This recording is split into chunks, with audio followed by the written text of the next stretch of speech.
So ayan guys, ito ay propagate ko na. Kaya lang ay tatanggalan ko muna ng tinik kasi hindi ko mahawakan. Ito man may tinik niya, oh. Pakututulis niyan parang karayom. Yan, propagate na natin kasi crowded na siya. Kuhanin ko yung aking tripod at paghiwa-hiwalay natin.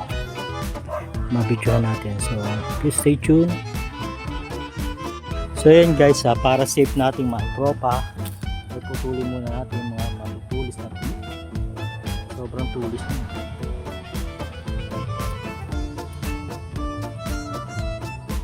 Para mahawakan natin.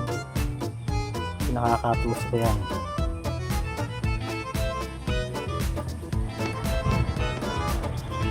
Sobrang tutulis.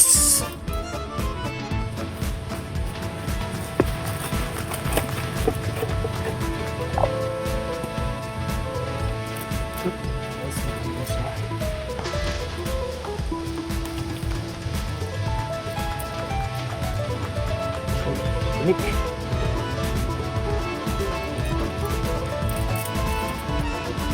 din nagawaan ko sa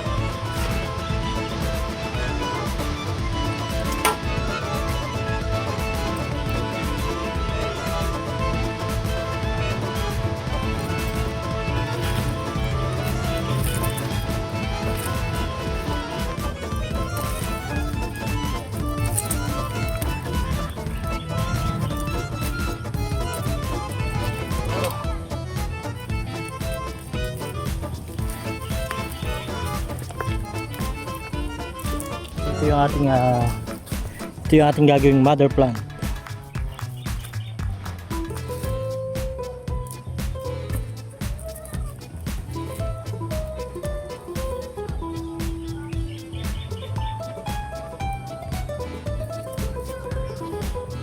Tinik.